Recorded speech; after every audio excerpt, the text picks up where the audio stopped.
warahmatullahi wabarakatuh. Waalaikumsalam warahmatullahi wabarakatuh.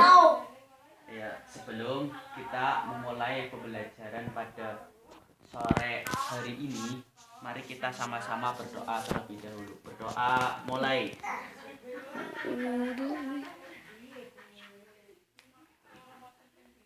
Berdoa selesai. Baik, pada kesempatan sore hari ini kita akan membahas tentang teks negosiasi.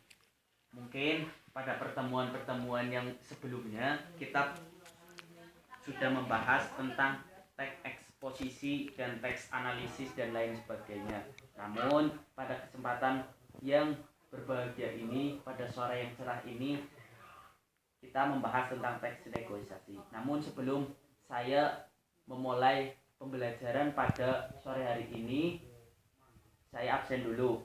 Alam Sanur Alif hadir. Dani Putri Hadir. Ya, terima kasih. Alhamdulillah sudah hadir di sini. Duduk. Kemudian ada beberapa hal yang perlu diperhatikan di dalam menganalisis teks eksposisi ini. Di antaranya yang pertama tentang permasalahan, yang kedua pengajuan, yang ketiga penawaran, yang keempat persetujuan, dan yang kelima kesepakatan. Ya, saya mengambil sebuah contoh. Di dalam teks negosiasi ini ada beberapa hal yang perlu kita perhatikan dan kita amati ketika melaksanakan pembelajaran, baik itu langsung diterapkan dengan metode yang langsung dipraktekkan maupun hanya analisis-analisis di sekolahan-sekolahan saja. Tetapi biasanya di dalam sistem jual beli itu ada yang namanya permasalahan, di mana seorang penjual itu menawarkan suatu barang itu terlalu mahal sehingga pembeli itu mengalami masalah. Masalahnya yaitu harganya terlalu mahal, sehingga di dalam teks negosiasi ini ketika ada permasalahan itu perlu ditawarkan, dalam artian permasalahan ini perlu dirunding antara si penjual dan si pembeli. Sampai di sini paham? Paham. Alhamdulillah. Untuk yang kedua yaitu pengajuan. Ketika tadi ada suatu masalahan di dalam jual beli, maka kita boleh selaku pembeli itu mengajukan suatu tawar menawar.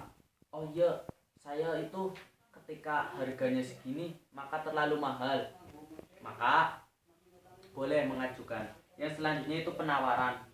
Kita bisa ketika melakukan sistem jual beli, baik itu di lingkungan sekolah, pasar, rumah, maupun di warung-warung tertentu dekat sini, ada etika dan sopan santunnya. Di antaranya kebahasaan. Kita ketika melaksanakan sistem jual beli tersebut harus menggunakan bahasa yang santun, bahasa yang sopan, karena bahasa itu akan melambangkan ataupun menciri khaskan diri kita pribadi. Orang lain akan menilai diri kita. Ketika ucapan kita baik, maka orang tersebut melambangkan baik, dan sebaliknya ketika ucapan kita buruk, maka akan melambangkan keburukan.